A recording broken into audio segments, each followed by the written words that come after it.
Okay, good evening.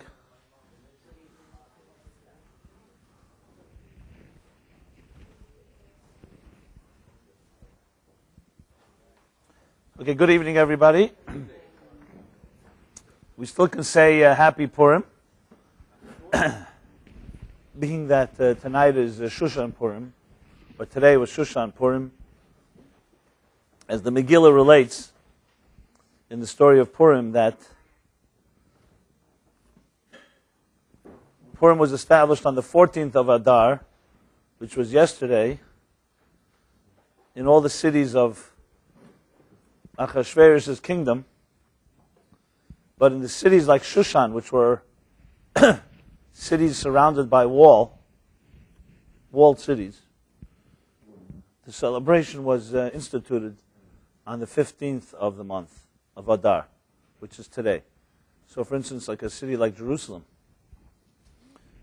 old city of Jerusalem, which is a walled city, and some say it extends outside of it as well, but all within that vicinity, anyone that can see the walled city even, they actually celebrate Purim today and concluding tonight. There's actually a phenomenon called a Purim Mishulash, when Purim is on a Friday, so especially in Jerusalem and Israel in general. So there's Friday, is the 14th is the celebration, Shabbos, and Sunday. And those that have been there know it's an extraordinary 3 days. So, in a sense, we're still in the echo effect of Purim right now. So those of you here last night, at least I speak for myself, were uplifted somewhat in a warm environment. So I thought it's appropriate to address the theme of Purim in our own personal psychological lives. And there are many themes, of course, but primarily Purim is known for its joy, unbridled, uncensored joy. And therefore, the class is on the topic of perpetual joy, how to carry over, thank you, the Purim spirit into our lives. Because it's one thing to be inspired, and it's another thing to maintain the inspiration. Maintenance contracts are always more important than initial contracts. There was a guy I know, a rabbi, who trying to deal with the epidemic of single life in Manhattan. I don't know if we call it an epidemic, but some people call it an epidemic. So he established one among the many so-called shadchanis services, matchmaking, introducing people to each other. And then after a while he told me that he had to stop because he realized that the main challenge was the maintenance contract, not just getting them together to keep it going. So I suggested to him, why don't you do it for a flat fee? Like, to get two people together, if you get married, $1,000. And if you stay married for 10 years, another, $5,000. But he declined. He chose not to do that because he realized the maintenance contract in that sense is not going to be a simple process because you have to get immersed in the whole marital therapy department. But on a more serious note, so inspiration, even though some people find it difficult to get inspired, but I can tell you, relatively speaking, inspiration is far easier than maintaining it. And I'm sure no one here is immune from the phenomenon of being inspired one moment or one evening or some magical moment in your life, and then suddenly it dissipates to the point that you can't even remember that it was there. That people fall in love. And at the time when someone falls in love, you can't even imagine being separated from the person you love. And then a little while later, these two people not only can't they can't, not only do that, and they're not with each other, they can't stand being near each other. And you have to start wondering that, is there something the matter with us? That we get turned on suddenly, something touches us, and whatever it may be, whether it's romantic, whether it's spiritual, whether it's other feelings that we all, from time to time, wake us up. And then it disappears, as if it wasn't there. And you say to yourself, so which is real? The real you? Was it the one that was inspired, or was it the one that is now uninspired? Anyone here that has not had some type of dissonance of this nature? Does that mean that everyone has had it, right? So I should ask. As a good lawyer, you would tell me I have to now ask if everyone's had it, then we know for sure, right? Then we have to also add into the equation those that are not willing to share. And I'm not putting anyone on the spot here. Just know we're all in the same boat. So in case you feel that you're unique with this inspiration and maintenance thing, you may be unique, but that's not what makes you unique. We're all in that situation. So just let me, a little hot tea for a moment.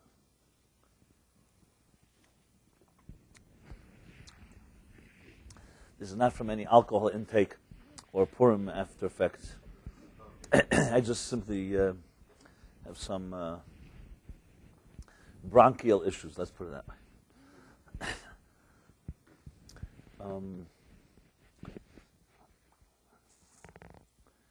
So, this question, and I should add as a footnote, I always tell this to people, it's an interesting thing.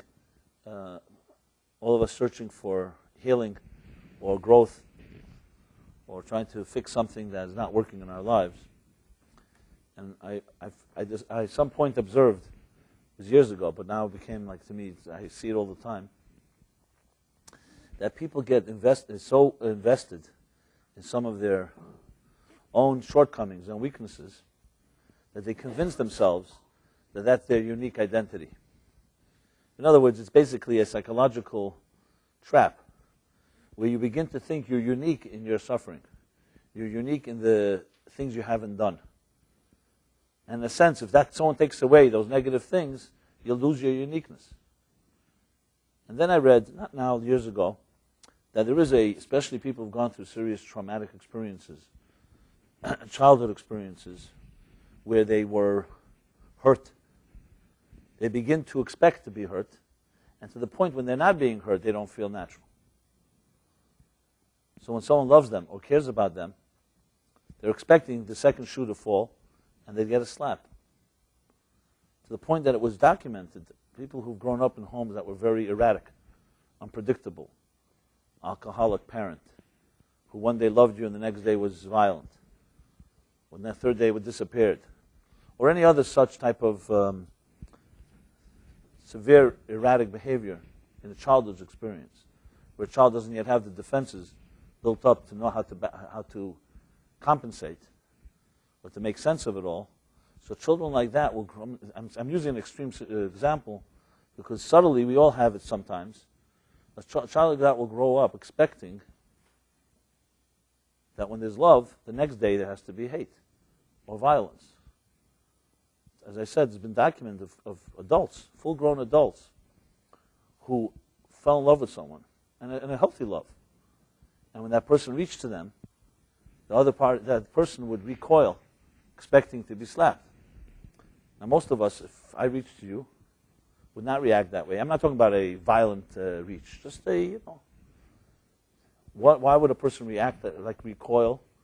Because that's what they've got used to. Their defense mechanisms are so acute because that's what they were used to. And then what happens is you develop almost a secondary identity. Not almost, actual secondary identity. That secondary identity becomes who you think you are. And a very big part of it is all your weaknesses, your insecurities, your fears. What changes the tide for people who are in that situation is often one of the powerful things of the 12 steps, the powerful thing of collective sharing. Not even with a professional, when you hear that other people have your story, the first thing is almost like disbelief and shock. It's like your story is my story. And then you come to realize after a while that just like, God forbid, when you're cut, all of us are going to have the same reaction. I mean, talking about normal immune system. It's going to bleed, then it will clot, then it will coagulate, and then it will heal. And it will take a week or 3 days or whatever it is. And you realize, all of us, it's not unique to me, that's what happens. Psychologically, it's the same thing. Certain pains, certain deficiencies, certain losses or scars in our lives, the human immune system, the soul, and the psyche react a certain way. And in that we are all equal. But you've lived so many years thinking that you're unique in that because your suffering was unique to you. And it may have been, but not necessarily the reaction. And it's extremely freeing to find out that there are thousands, if not millions, of other people exactly in the same situation. Not that they suffered the same way, but the reactions and that developing of a whole new way of looking at yourself and almost being proud that your uniqueness lies in your weaknesses. So I always tell people, first thing I said, you're not unique in your weaknesses. I've seen many like you. And I see sometimes people are insulted almost. I say, you're unique in your strengths, not your weaknesses. And when you learn to figure that out, that's when you'll grow. It's interesting, because who would like to feel I'm unique in my weaknesses? But that's what happens when they're sustained, or there's even a distorted perception, self-perception. And we develop layers of mechanisms that are a result of a vulnerable child who was hurt and had no choice but to protect himself or herself. So, with that being said, that was, I guess a footnote, but I was not such a footnote, it's actually relevant to our discussion, that even if it's not in such an extreme way as I just described, but subtly we all have elements of this. We have all elements of this. So this issue of being inspired, one moment, and then a moment later, or a day later, it dissipates, is not unique. And actually when Hasidim and spiritual seekers would go to their mentors, their spiritual masters, and this was one of the common questions, challenges, dilemmas. That here I am, I get inspired, whether it's in prayer or meditation or in other areas, and then I go back to work, and it's as if it never was there. So what's the matter with me? And you start feeling, not a question of hypocrisy, it's a question of dissonance. Which one is it? And the answer was always given that they're both true. If you're inspired, it's a real experience. But then, when you lose the inspiration, it's not because the experience wasn't real, it's because there are other forces at work. So it forces us to really look at reality in a different fashion. And put it in summarized form, it goes like this. That existence, all of existence, including our own, consists of many layers. So, many of those layers remain hidden and concealed. We may call it the subconscious, the unconscious, the sub-subconscious, sub-sub-subconscious. No one even knows how deep it goes. No one knows. No one's ever been there.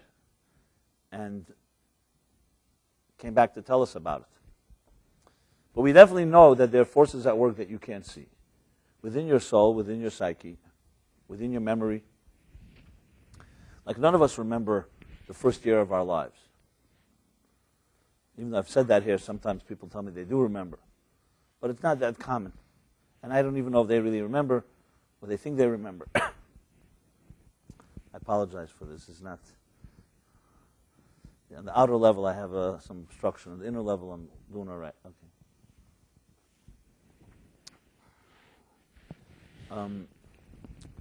So there are many layers.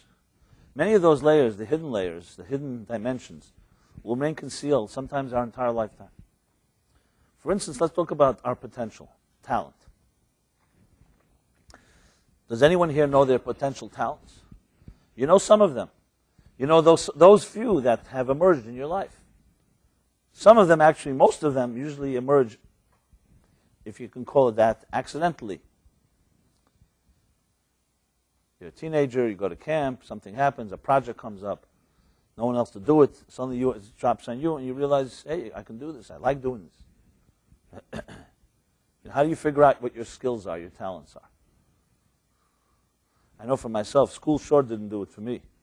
If anything, it stunted some of my creativity. So yes, if you're lucky and blessed to have healthy parents, or parent, or a mentor, which can change your whole life, and someone was aware or sensitive to something, strength that you had, and they helped nurture it, that of course is a great blessing, because they help you understand and then bring it forth. But it's usually not the case, and even then it's one thing, two things. So most of our potential emerges, as I said, either circumstantially. You happen to travel somewhere, you meet someone, the opportunity comes, you suddenly realize you can do it. Another way is through crisis. Crisis always brings out strengths to overcome the challenge. Your challenge, competitiveness, anything like that. And so you pushes you to excel, and suddenly you realize you have strengths you didn't know you had. But that same mystery tells you that how many things are we aware of, are we not aware of, even as we sit here right now. With all our self-awareness, it could be 1%, 5%, no one even knows. Because as I said, nobody's been there. So they can't tell you like what it looks like, the whole picture. When you study Kabbalah and Hasidic thought, it actually does give you a snapshot of what the soul looks like. That's one of the most powerful reasons to study this material. It's like giving you an X-ray of what you really look like. And okay, so a skeptic can say, well, how do we know that? So I'm not here to prove it. I can tell you this. It resonates. If you see, or you read, and I speak from my own personal experience, suddenly you read a depiction, a description of what you are capable of. And then you apply some of the methods, and it works. How could you argue with that success? It's called experiential proof, experience. So let's just say even if you're a skeptic and someone tells you, here, this and this is your potential. You have within your psyche, within your soul, embedded certain strengths. And if you do A, B, C, D, those strengths will emerge. So even if you're a skeptic, might as well try it. What do you have to lose?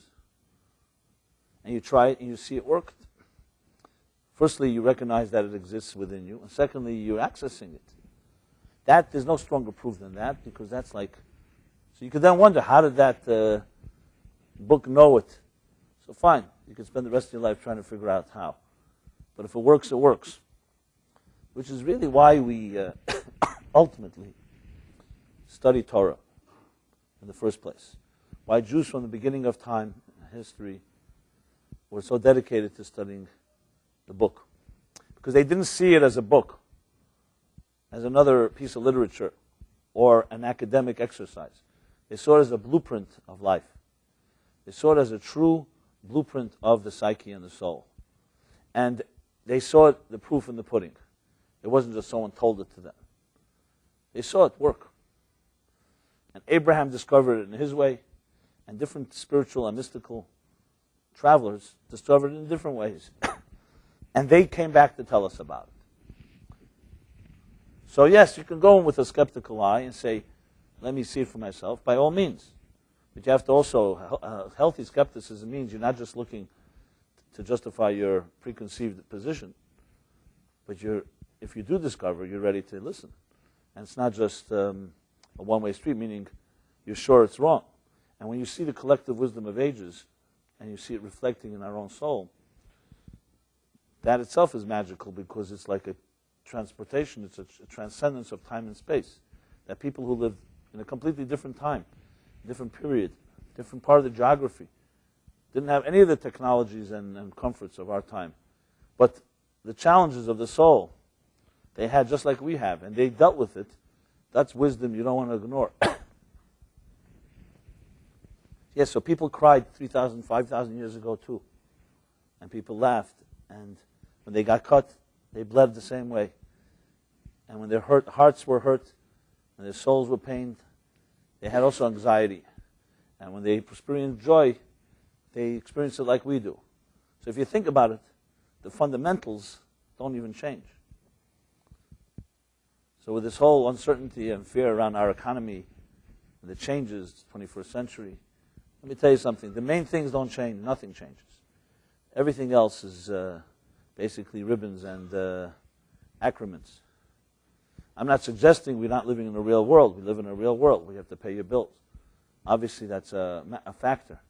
But the foundations, the pillars, if you know what they are things that do not change with time and with history.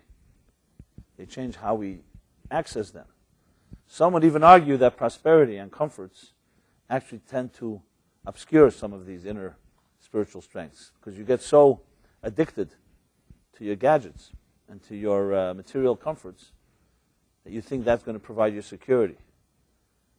Until, God forbid, we are rudely awakened that anything material can never provide security, because it itself is temporary. Temporary foundations will give you that security, a temporary security, which, as we know, is not security at all. So, to go back to what I was discussing, layers. So there are many layers. There's the inner dimensions. In the Kabbalistic model, it's actually 4 general inner dimensions that exist. And then there's the outer layer, what we call the tip of the iceberg, surface.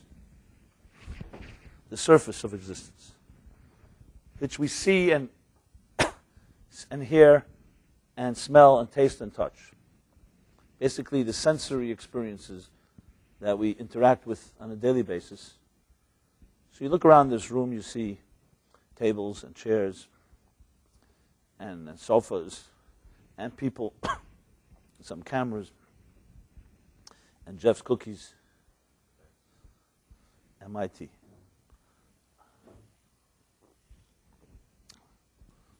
It's very good tea, by the way. Homemade brew.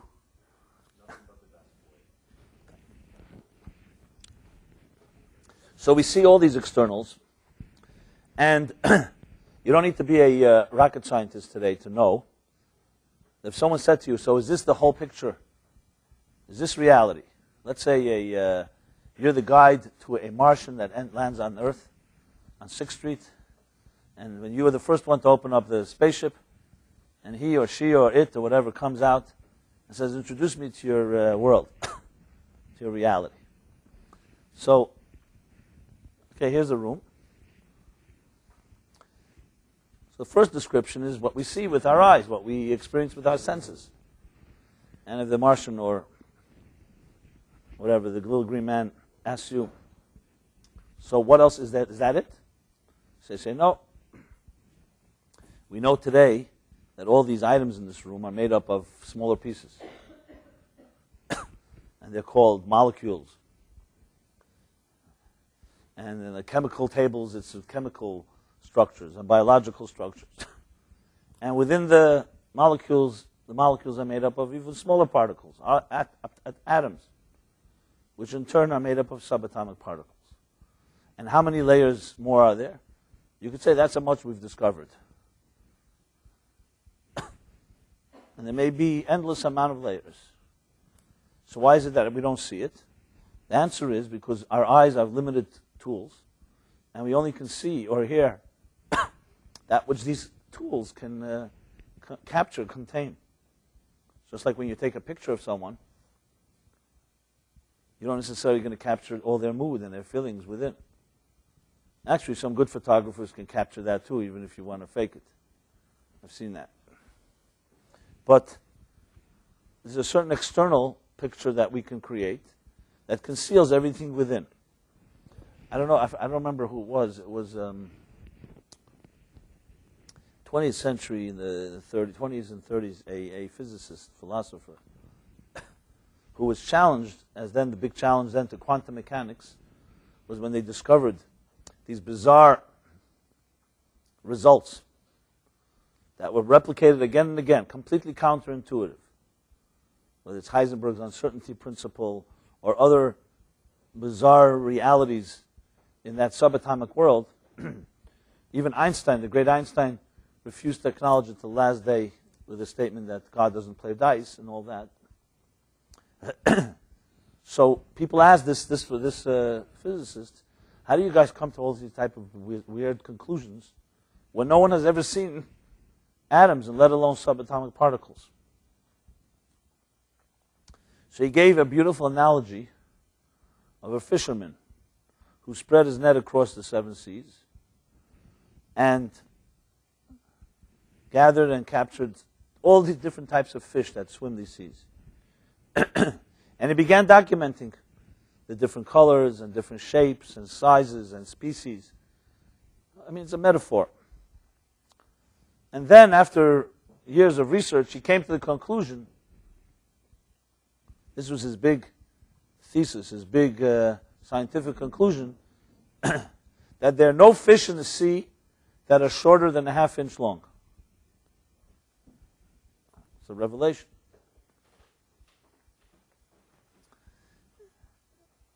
And then, of course, a little child came to him and said, well, let me see the net. He sees the net, and the net is made up of ropes that are spaced a half-inch wide and long. So what does that mean, of course? That all the fish that were shorter than half-inch long fell back into the sea.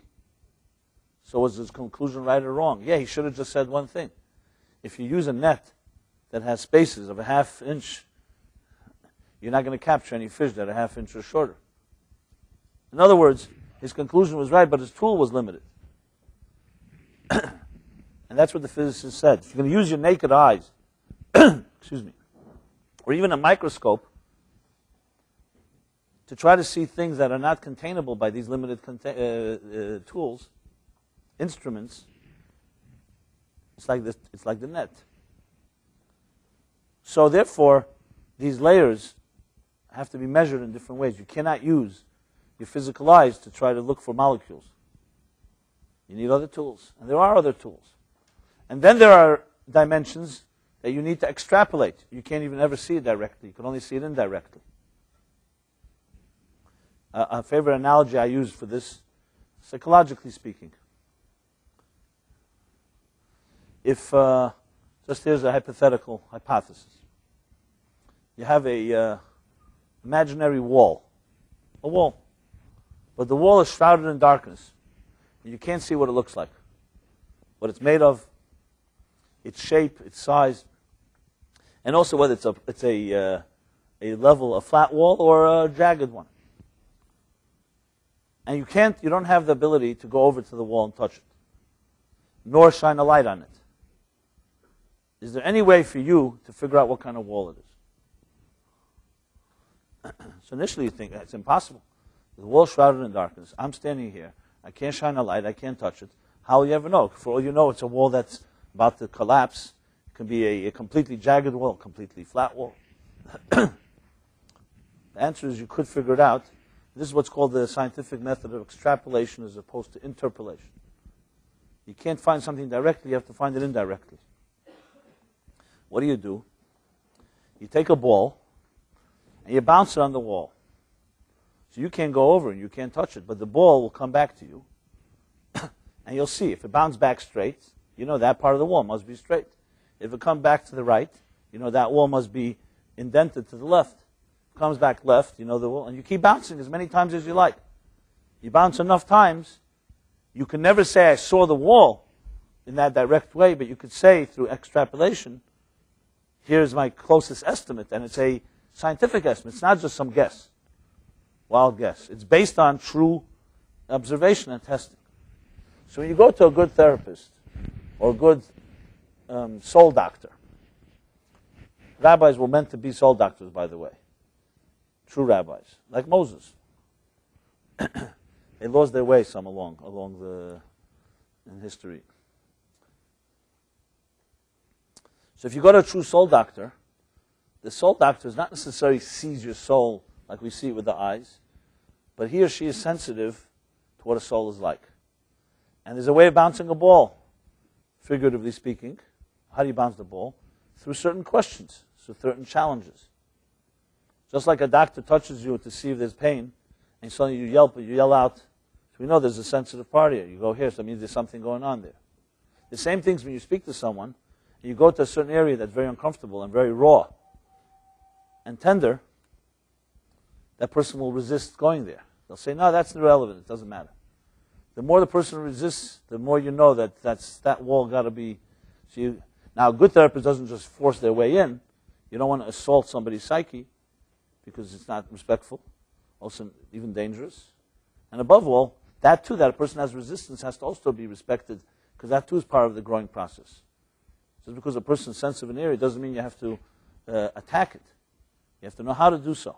So when you're really talking to someone who has an understanding of the inner psyche of a person, a soul, that person sensitively broaches subjects that may seem to you innocuous and like meaningless almost. That's like bouncing a ball on an invisible wall that we all cannot see, the wall of the unconscious, and trying to see the response.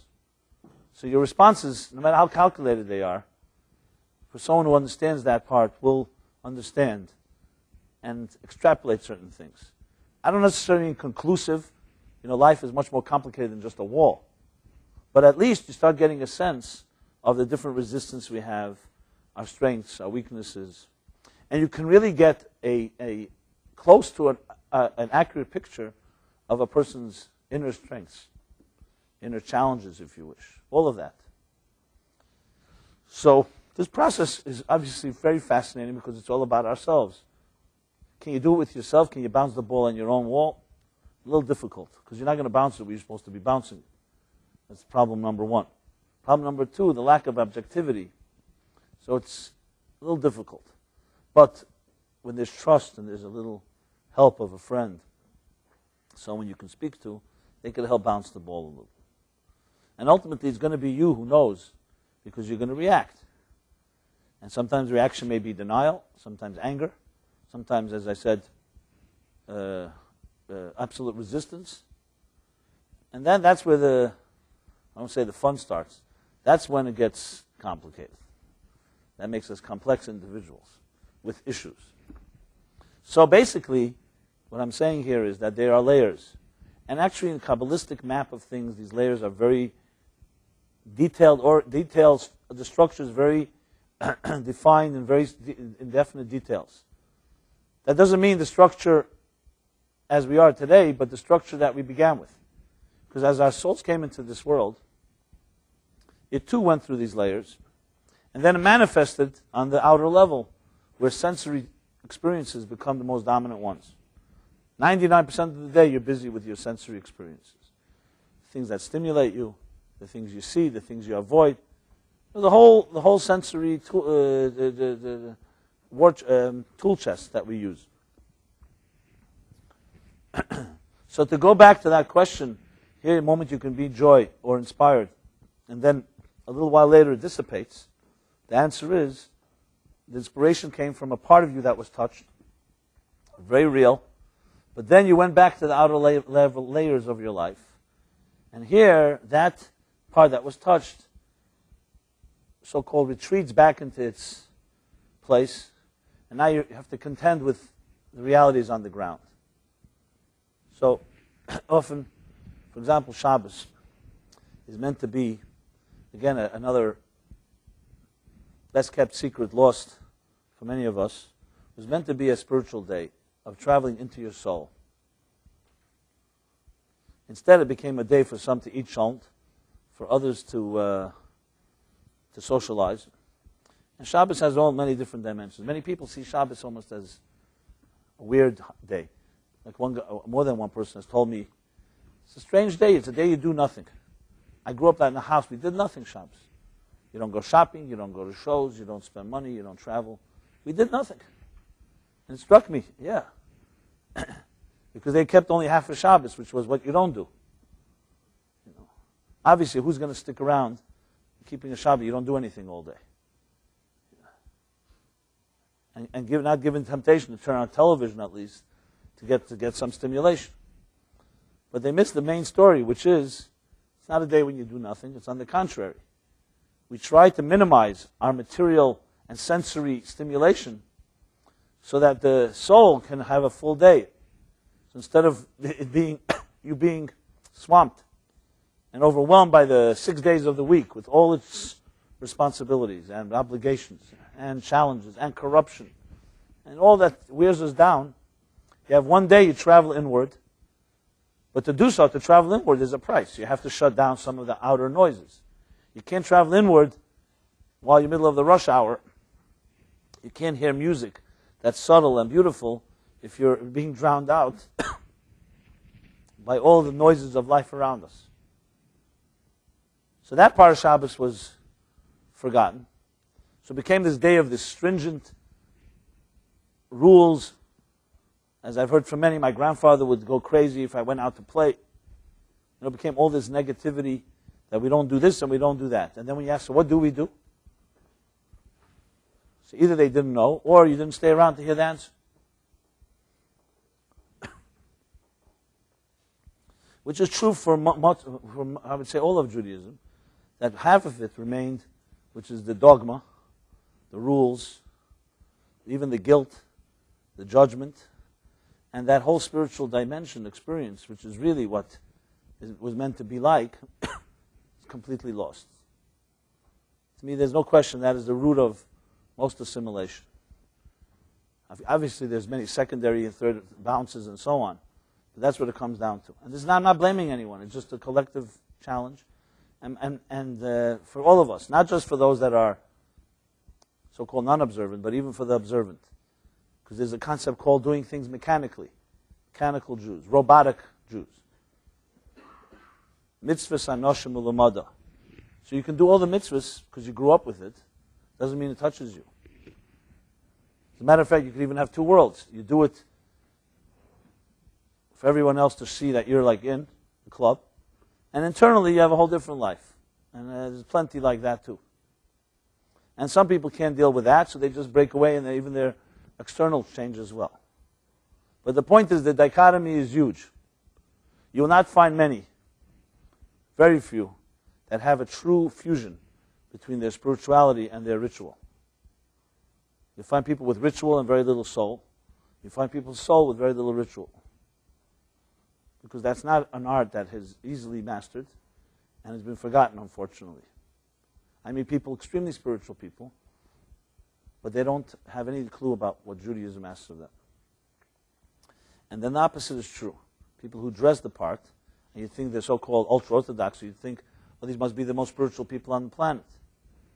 So, I don't want to hurt anybody, disturb anybody's, burst anyone's bubbles, but it's not necessarily the case.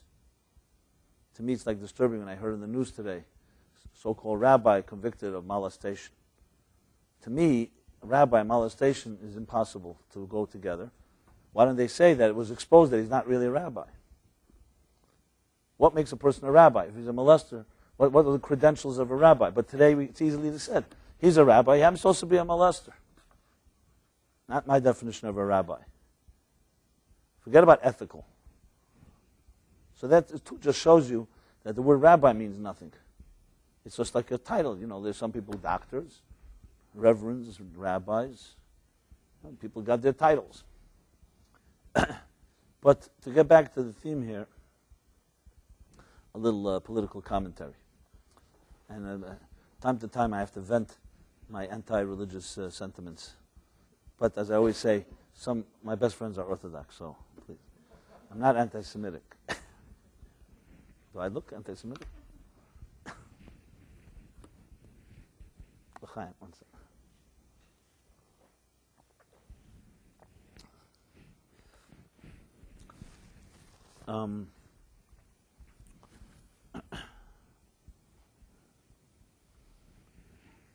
So, in the teachings of mysticism, it actually describes a full comprehensive map of what it looks like in the inside world, that which we cannot see with the eye. In other words, what your soul looks like, and its dimensions. So think of it, as I said before, so when things happen to us in life, we have like a moment of truth, as I said, inspiration. It's a very true moment. A part of you, deep inside, resonated with something. Do not invalidate that. But also don't delude yourself into thinking just because you were touched, you exist there. You have other layers of your existence that take over. And this is also an art. How do you know where you really are? Sometimes things happen to us and we're sure that this is the place we belong. Then life takes over and you go back to where you began. Square one. The answer is both are true. So a great experience should be valued and should be cherished. And the challenge is, how do you open a channel from that inner experience, that moment, into the rest of your life? To just say to yourself, I'm there because I had the experience, it's not the case. It doesn't work that way. I'll just give you an example. One of my claims to fame, what I did earlier part of my career, so to speak, was, as some of you may know, from my book, Toward a Meaningful Life, before I wrote the book, my job was to absorb. I was an absorber, if you could call that. You want to know what that is, right? No, I wasn't like a walking paper towel. That's not what I mean. My work was to remember and retain hours and hours of the complicated and intricate talks of the Lubavitcher Rebbe. I write about it in my introduction to Toward a Meaningful Life, the process. And many people are very intrigued because it's a very rare thing you find today. Someone can remember hours and hours of lectures without using tape recorders and no notes. And it's true. We don't. If you were able to take notes and take a tape recorder, why would you even use your mind that way? But because of the Shabbat and the holidays, we didn't use these devices. So we had to use our good minds, which is really, if you think about it, the tradition of Jewish history, Torah Sheba'al Peh. The oral Torah meant that it was a Torah that was memorized. I can tell you it changed my whole life having to do this, because it made me tax my mind in ways I would never have done. It's not just doing it once. Do it in a sustained way for 15 years, 16 years. It changes how you think. It changes your ability to listen. You learn a lot of things about your mind that you would never know. I'll share one of the things. You ever have a situation, for instance, where you hear someone speak, and you like what they're saying. An idea resonates, it's an insight, it answers questions you may have had, something that's relevant. And like you say to yourself, I'm never going to forget this. And I can't wait to share it with my friends who I want to discuss this with or whatever. You can't wait till, let's say, the class or lecture ends, or the next day you get to work and you're waiting to tell someone. They say, okay, let me hear. They say, it was unbelievable. So share something. And you open your mouth and like almost nothing comes out. A word here, a word there. And like you say to yourself, what happened? Yesterday it was so clear to me. I got my questions answered. And now, like, I don't have words. I'm sure it's happened to some of you. It's happened to all of us. It happened to me many times. So what is this exactly? It's very similar to what I said before, an inspiration coming and going. What you heard when you heard the person speak, what made sense to you was not your mind working, it was that speaker's mind working. So God made our ears travel faster than our brains. So you can hear ideas that you have not yet processed, with the goal, of course, for you to process it afterwards. The delusion that we have is that you think because it made sense while you heard it, while your ears were entering your ears, that you actually integrate it and now you can just share it with someone. It doesn't work that way. You now have to take what you heard and you have to process it, which takes time. Either write it down, notes, reviewing, and you almost get to a point of confusion and forgetting everything that you heard, and then something emerges, and then you, what they call, you own it. You begin to own the idea. You cannot own an idea just because you heard it once. And that's what happens. What happens is you heard it, and you did understand it, but you didn't understand you understood the teacher understood it. So you thought you're the teacher for the moment. And later, when you try to repeat it, now you're on your own. So you don't have the words. If you took notes, or you struggled with it, and went back and tried to recreate it, struggle with it, then you begin to own it. So the point being is that there are many experiences in our lives that will happen to us every day that touch parts of you That doesn't mean, however, that you are existing on those levels. It means that there are openings. So the challenge of perpetuating joy into our lives, the challenge of perpetuating any positive force, as I said, the maintenance of it requires the sensitive work of creating channels between our inner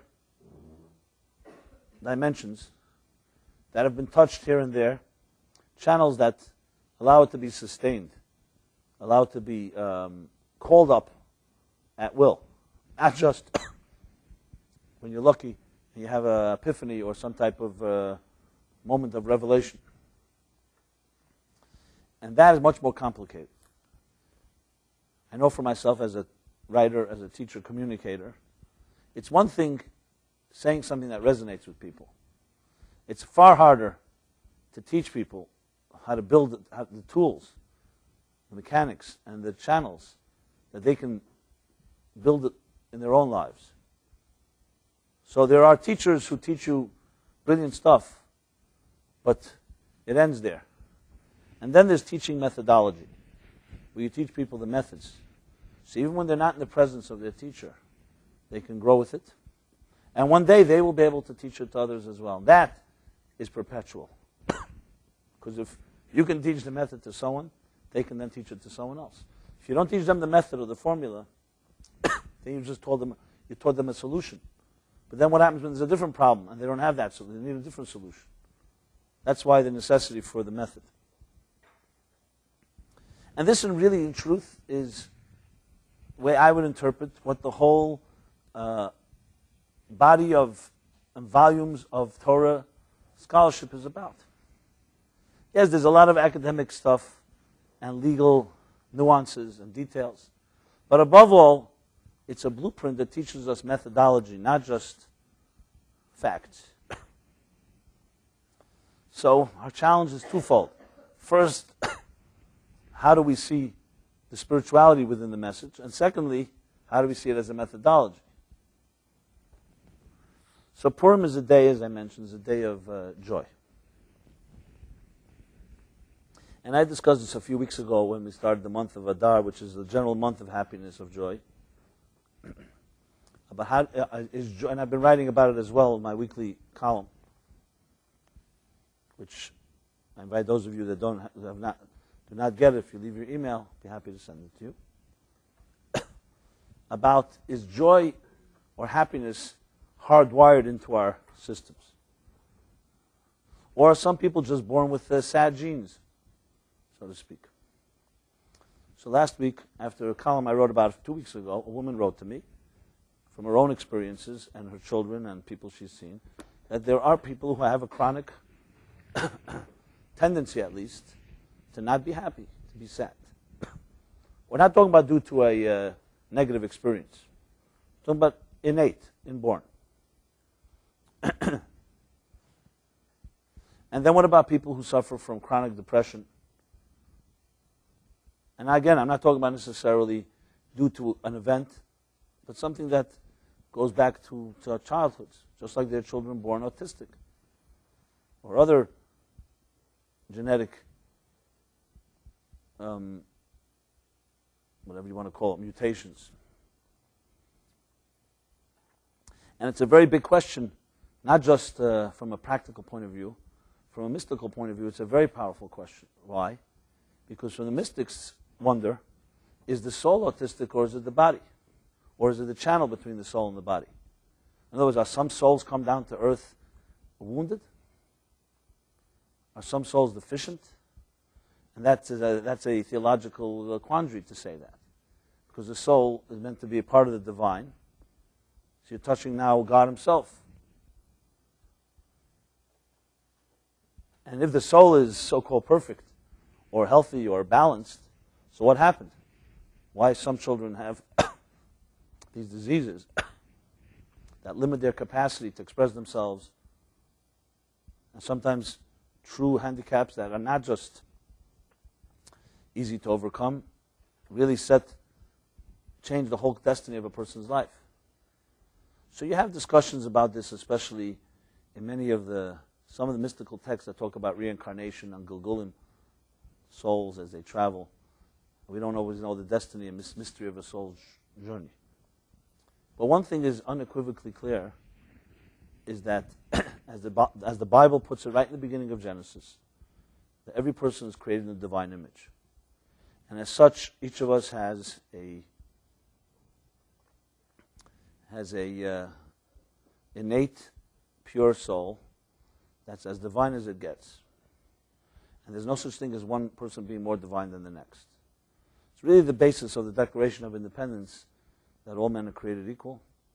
From a Torah point of view, it should have really said all people, not men, but I guess men can mean in the general term like man, human race.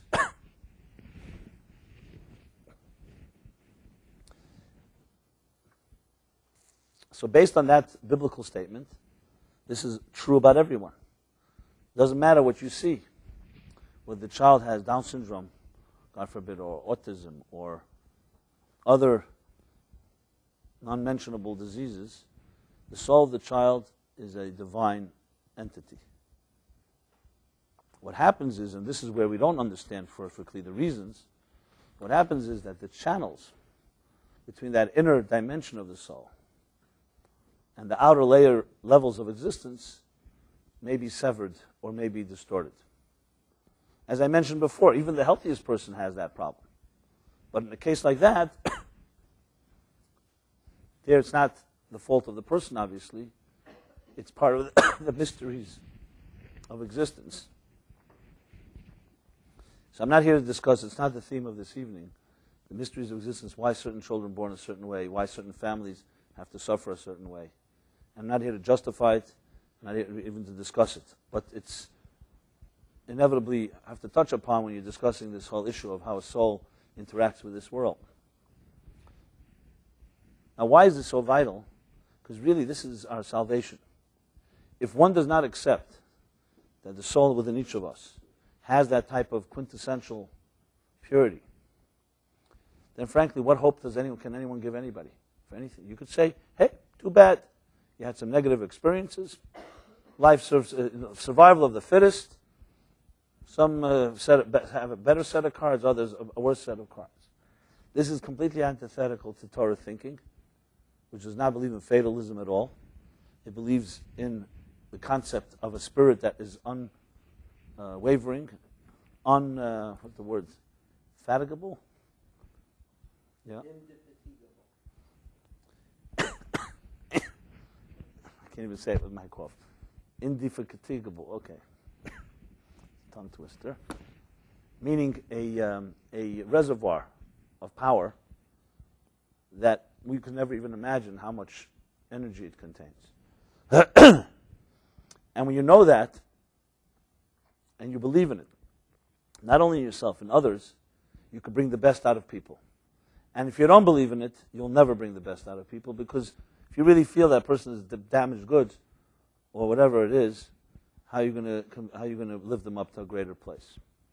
The greatest masters, like Moses, and many in the same vein, were those that never refused to accept any type of no for an answer of the potential of what a soul can accomplish, no matter what happened, and no matter what sins were transgressed, no matter what damage was done. The way the Kabbalists put it is the damage is done to the channels, never to the soul itself.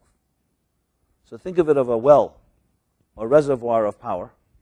And yes, the channels can be obstructed, but the reservoir itself is never affected. But this requires even more discussion, because the reservoir itself has layers. There's 5 names of the soul, there's 5 dimensions to the soul. But one thing is for sure, that when you get to the core of the soul, that is not affected. The challenge is, of course, how do you access it now? What happens if all the arteries have been so-called severed? So we know, for instance, God forbid, in a stroke victims, you find that the brain in its own way can reroute even nervous systems. It can be rewired. This, in a minimal example, is an example of what's possible on the spiritual level. You can create new channels. You can reroute channels. This, of course, requires training. This is the process of how one person truly heals. But it's not just healing and damage control. It's truly re-accessing that reservoir. What's even more fascinating is the statement that b'mokim shebal tshuva imdim tzadikim gemurim einim yechelim lamed sham. It means, anyone know what I just said? Okay. So one scholar. So it means that in the space, in the place where a Baal Tshuva, a person who, let's put it this way, lived one lifestyle, and they came to recognize truth through darkness, they can reach a level, they're at a level that a tzaddik, someone born into the light, can never achieve. But the expression sometimes is not only can never achieve, can never even potentially achieve. Which means that sometimes suffering or loss opens up a channel to a dimension into the soul that a person who so-called lived in health their entire lives will never access. They just can't access it. I don't know if that's a consolation. Many of us I would say, all of us should prefer just having it the simpler way. But recently I was talking to someone, a brilliant person I know, suffered terribly. And she asked me, she used to come to the classes, she said to me, is it possible that if I had not suffered so much, I'd be very mediocre? She had to learn to excel in many ways as a result of her losses. So I said, who knows, but it's an interesting thought that some people achieve excellence only because they kind of compensate. But regardless, the point being is that the soul has enormous power, and it's only the people that around your life that believe in you. And of course, it also helps not just they believe in you, but they also have some type of method that will help you get to a greater place. Someone doesn't believe in you and doesn't have those tools, then unfortunately we usually will succumb and become victims of our own nightmares. Which is why what they call in psychology the cognitive life raft, that even if emotionally a person feels despair. So one of the methods used in Torah thinking is the idea that at least with your mind travel to a place you'd like to be, even if you don't feel like you could go there. In other words, emotionally you may be afraid to go there or you just don't even want to try. But just take an imaginary journey with your mind to places that you aspire to. So though initially you could say it's just a fantasy, but since the soul within, for its potential, it's not a fantasy, that cognitive life raft, so to speak, can take you, and by imagining it, can trigger something in the soul that can then slowly seep into your system and ultimately even affect your fearful emotions. Everyone understood what I just said? Do I need to elaborate more on that? Now, so when it comes, let's say, I'm going to elaborate with Purim. So it comes a day like Purim. Talk about joy, and there's partying,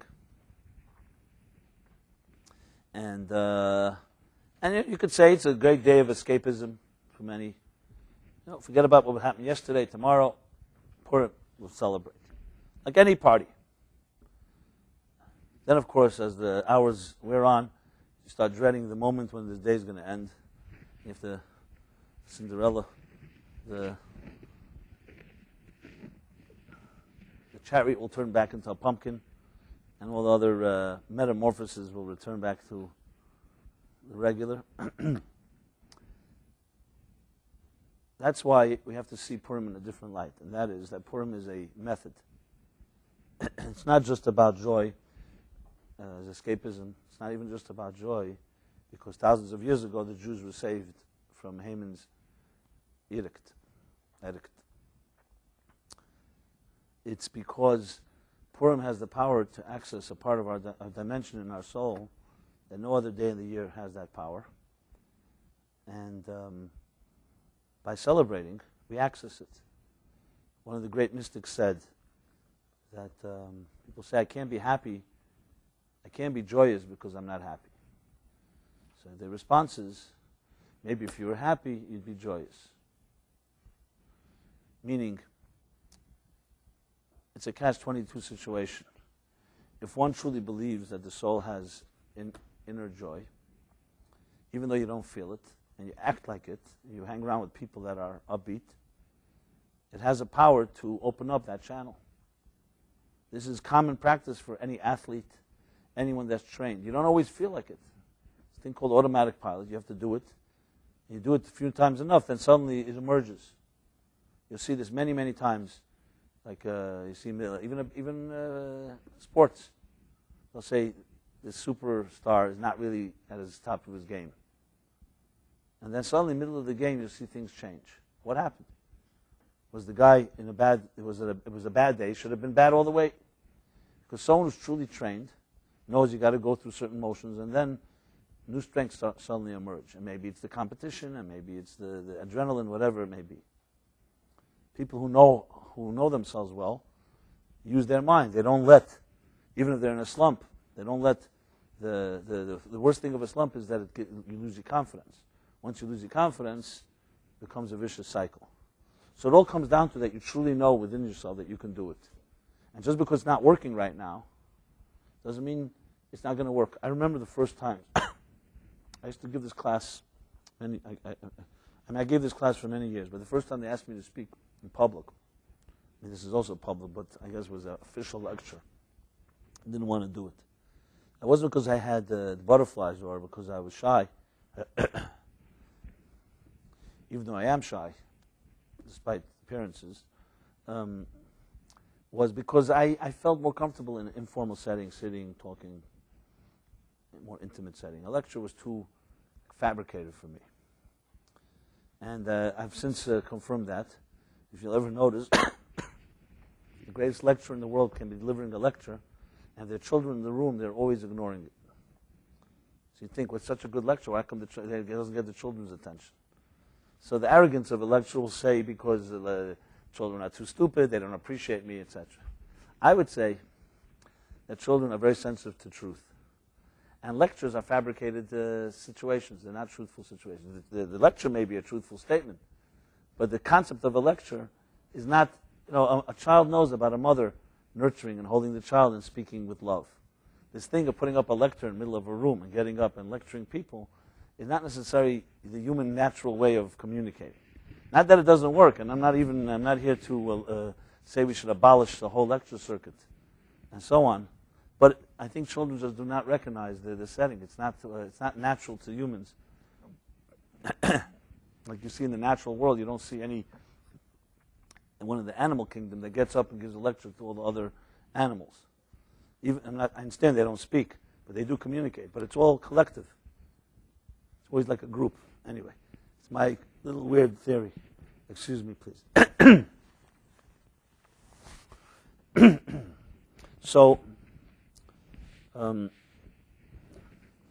you talk about Purim and the joy of Purim, I was using myself as an example. So the first time I got up, I didn't want to do it, I remember. And then became, should I prepare myself? Should I not prepare? It was this whole thing. And I decided, you know what? I'll prepare something. I prepared, and I did not like at all what I said. So after like 3 minutes into my lecture, I said, okay, listen, I was not born a lecturer. And I had something prepared, but I'm just going to throw away the script. I'll just speak to you from my heart. And since then I learned that I have to trust my own judgment. And it doesn't always work. Sometimes I get up.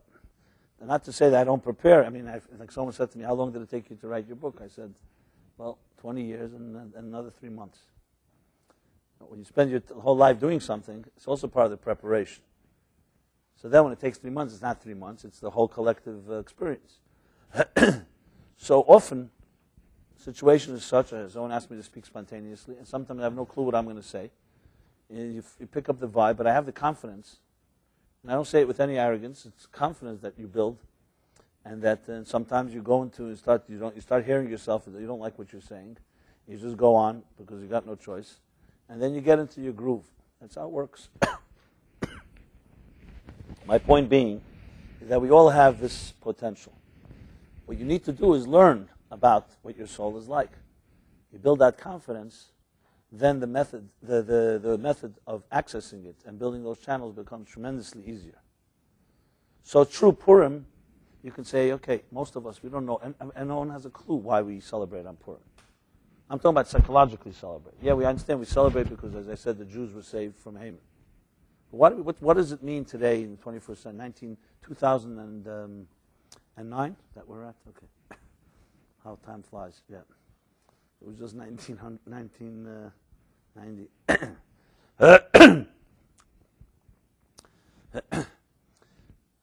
We don't have an idea, but here's the answer, and this is the method.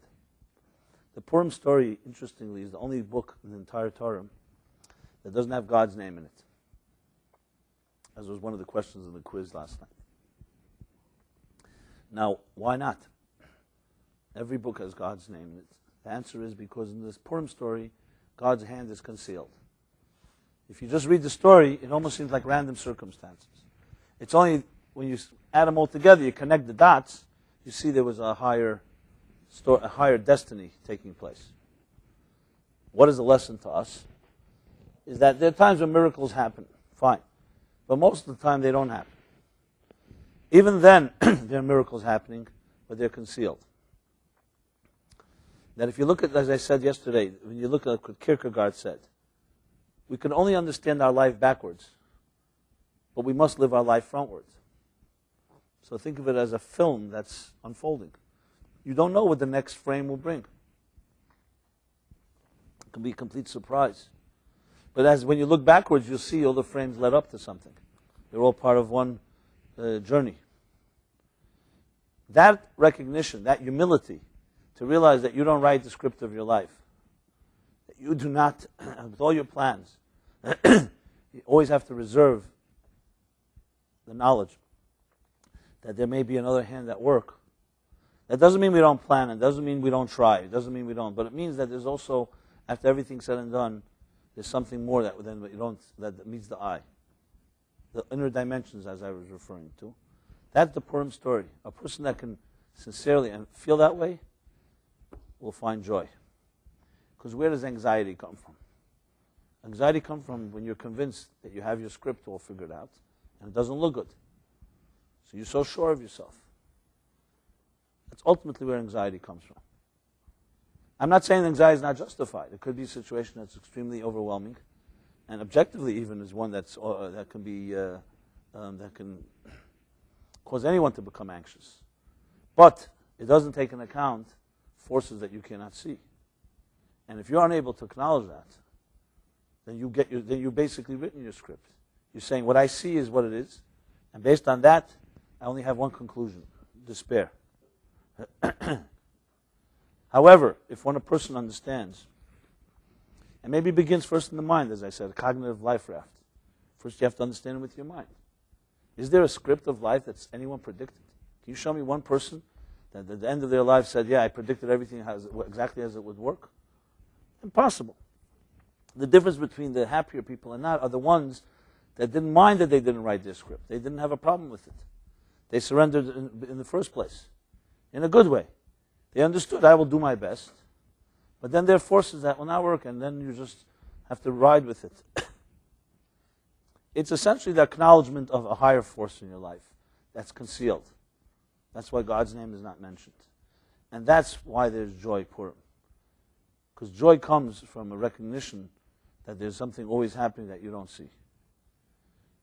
Now, obviously, in Judaism in general, we bless each other, that everything should be revealed and our blessing should be revealed. We shouldn't have to rely on these hidden scripts. But the fact is, we live in a world where there are many dimensions. It's interesting, in mysticism they teach us that the world was once a non-dichotomous place, which meant that there was a seamlessness between the inner spirituality of existence and the outer reality. But then human beings, through their errors and through their mistakes, severed that connection. So though those layers are still there, but now it's not a seamless flow. So think of it this way. If life is like a machine, so a machine has a certain built-in hardware and software that the engineer constructed it with. And if you use the machine according to the engineer's instructions, the machine will hum along and follow the way what was meant to be. But let's say somebody decides to start tampering with the machine, using it in ways that were not meant to be, doing things that were not supposed to, this machine wasn't supposed to do. What's going to happen? The machine will ultimately break down. So the way the mystics put it is that the universe is a big machine. And there are guidelines that make this machine work, and there are guidelines that make the machine not work.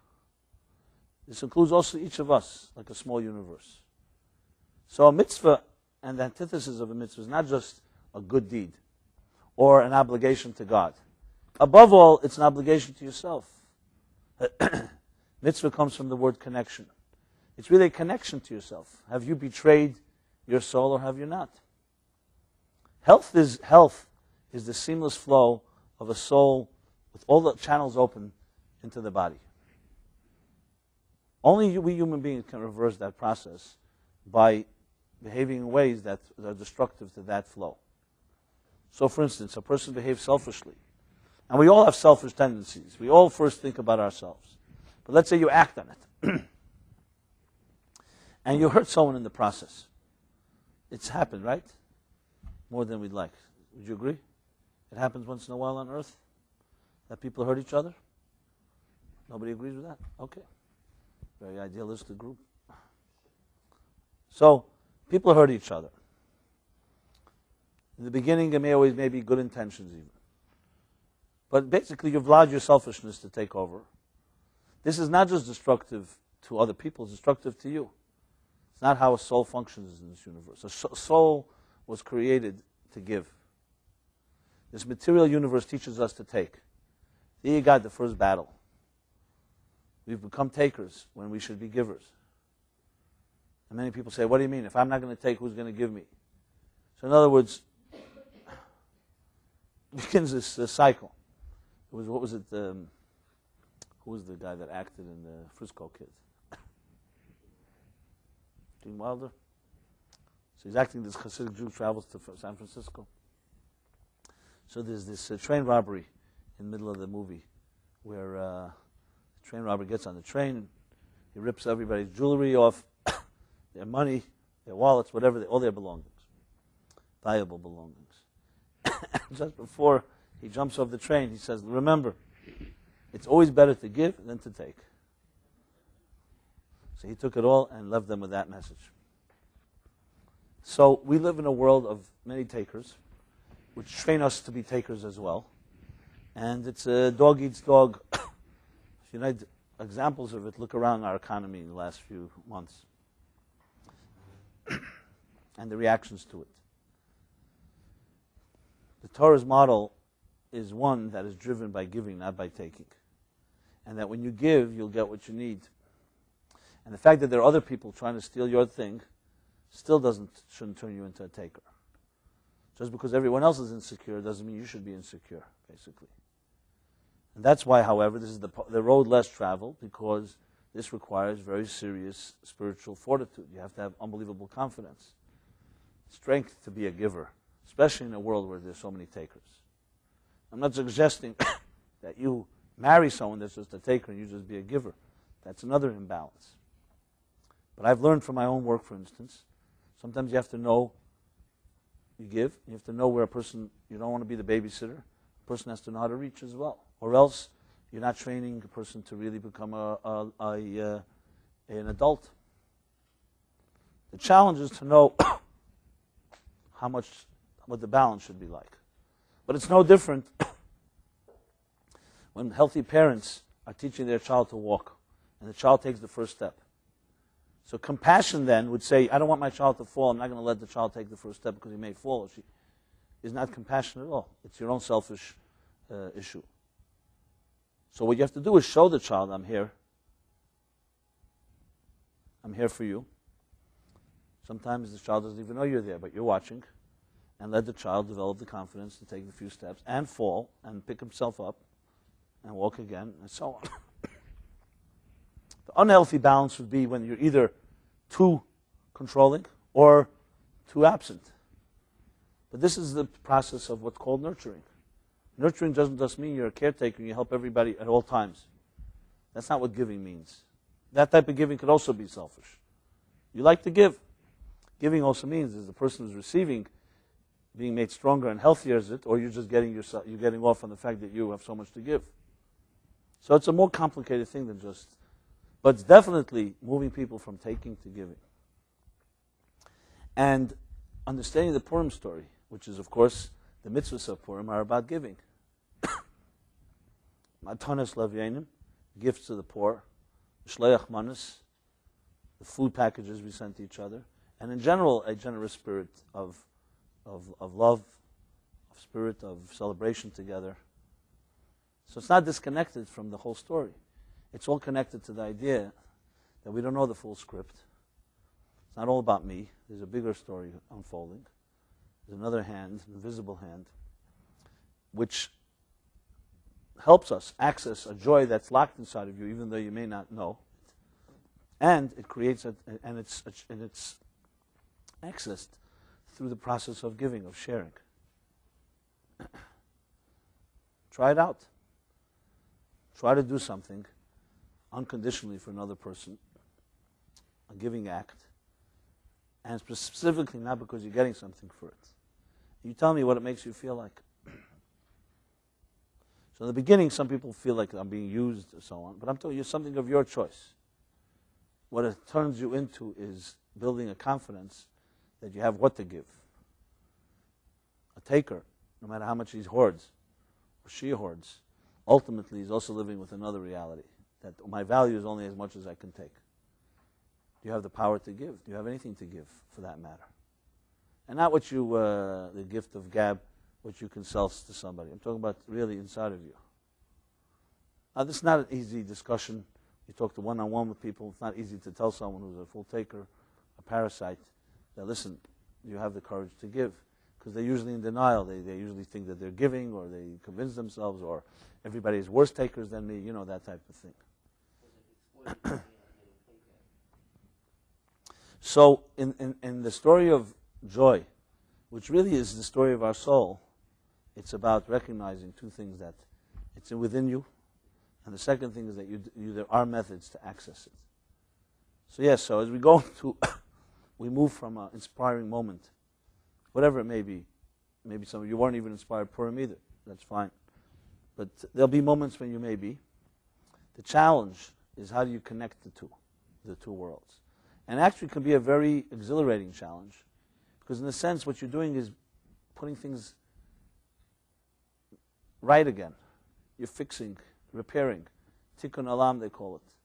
There's something we all like about fixing something. Children like it, but even adults. Something breaks and you're able to put it back together again. A very basic level. Why? Because there's something that resonates when things are complete, whole. So we live in a broken world. That's absolutely true. But we also live in a world where we're given the power to fix. And that power really means accessing that inner dimension that is never touched by the break, and then channeling it into the outer world.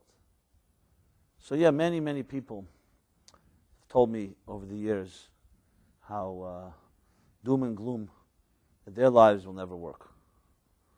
And if you look at the script, the way they put it, it sounds pretty airtight, but with a little caveat, that's the way they put it, the way they see it. That's the whole point, that there's another way to see it. They say in Yiddish, Gott, Mensch tracht, Gott lacht, which means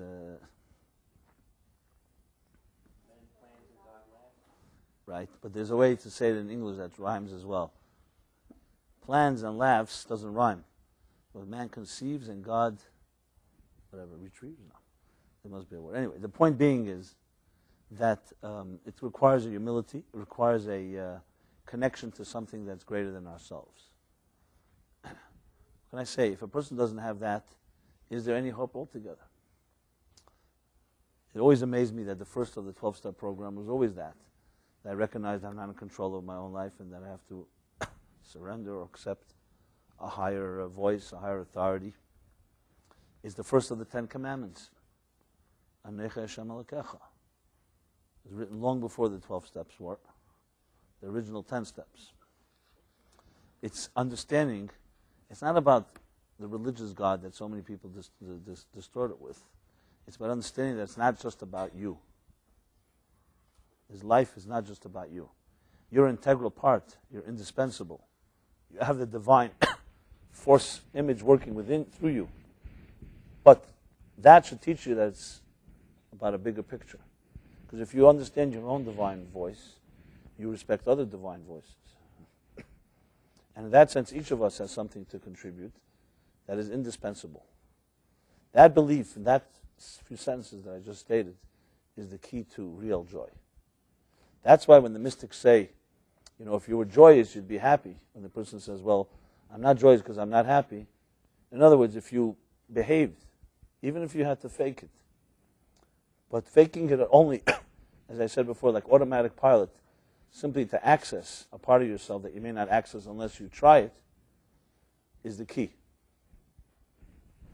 So, as we stand here, as I said, Purim winding down here in Jerusalem, everywhere, and we actually prepare ourselves now 30 days before Passover.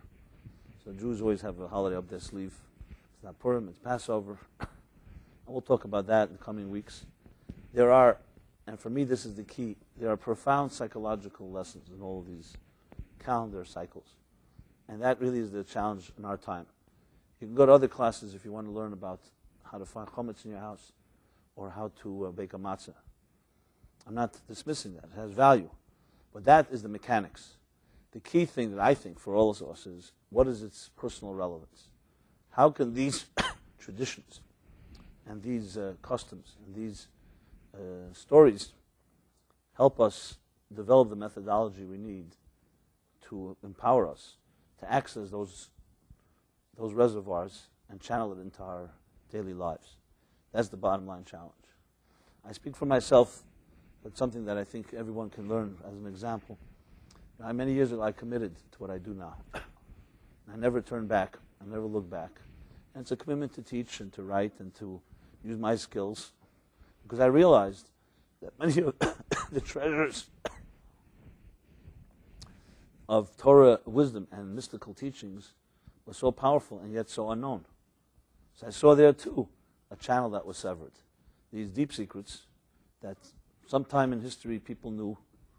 I guess it was just there. And then life, with all the challenges and history and I guess the persecutions and even modernity, prosperity, in a way concealed all of that. So to me it was like inconceivable for me not to get involved in such a mission. Imagine you were shown a treasure that can help everybody on this earth. And you have a skill, some way to communicate. Not you're going to save the world yourself. To go do something else for me was inconceivable. It became very clear what my personal mission was. And thank God, completely building it from scratch and building and the passion and commitment and having examples and role models of others that fought the battles. So we sit here today, and I say this I'm not saying this to toot my horn, not even a commercial break for the Meaningful Life Center. It's really a message that I think every one of us can learn from. You all have your dreams, but you have to pay a price. And the price is commitment. It has to be a commitment that's unwavering. It has to be something you believe in.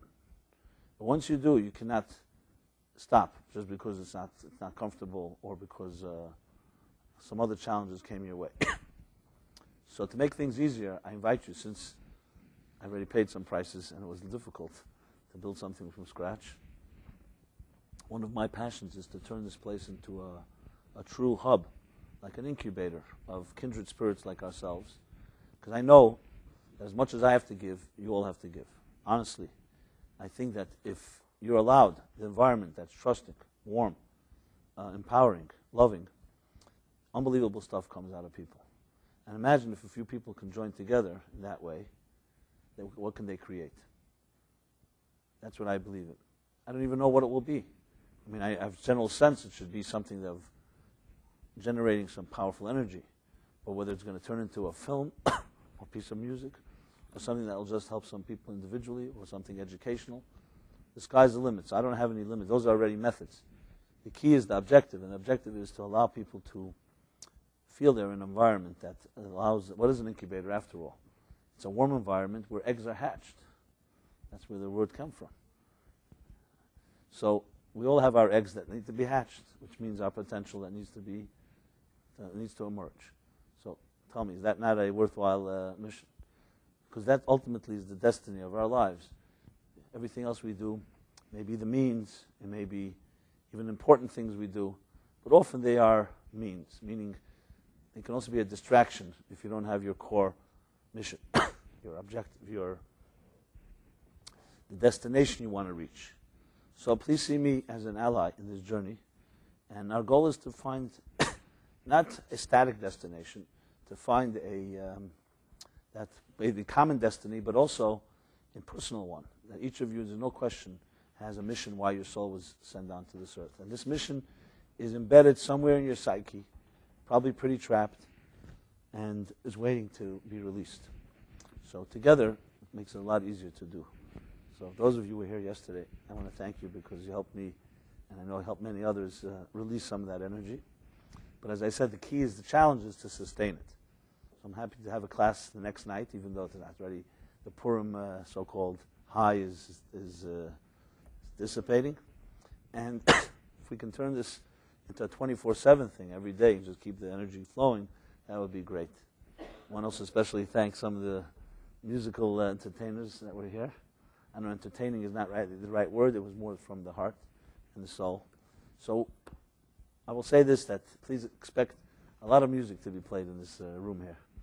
And I don't just mean physical music. I mean also spiritual music, personal music. And I welcome you all to participate in any way you see fit. And in any way you don't see fit, at your own pace. Let's put it that way. So I apologize again. It's not my control. My channels that are blocked here this evening. I just didn't want to cancel the class. I never canceled this class. I'm feeling all right, so don't worry. I hope I was cohesive. I might have put coherent. That's the word I wanted. And if I wasn't, I'm sure the camera will record it for posterity. But if I wasn't, so you think of it more like an Adelayah, the Purim hangover. Okay, so what we're planning next, by the way, as far as the party goes, is probably going to be Lag BaOmer, which is in May. I'm not sure what day it is, so stay tuned. And some of you asked me about Passover. Not sure yet. I probably will do Passover Seder in my home, but I definitely, if anybody wants to have a meaningful Seder and have nowhere to go, well, let's not put it this way. Even if you have where to go, I could offer something as well. Be a guest by me in our home. So let me know if anyone is interested in taking me up on that. I also want to repeat, even though I know some of you approached us, we are definitely, we're still in the process of finishing the final design of this place, even though it's getting better and better. But outside and signs and a few other things, and then we'll make a grand opening. And meanwhile, we have begun classes here, one-on-one or small groups if you have particular interests. So if you are, I think I've run out of time. But let me get one more sentence out. If you are interested in any type of one-on-one study or small group study, talk to Golda Malka right here. Wave. Golda Malka means in Hebrew is a translation for Golden Queen. So she's got a good name. The Golden Queen. And we will send you like maybe a short questionnaire. They'll just to help crystallize your interests, whether you want to learn mysticism or history or Chumash or text, etc., etc. And as I said, we shall turn this place into maybe the hottest spot in New York. So, l'chaim to everyone. It's an honor to speak to you. May you have only joy in your lives, also on the outer levels, not just on the inner. And I see you again next Wednesday. I shall be here. What do we have coming next Tuesday? Oh, that's not. If you don't, again, emails, we also send out the schedule that's coming up. We also have calendars here for the next month. And stay tuned. Thank God things are going even better than expected. And it'll only get better and better. Good night.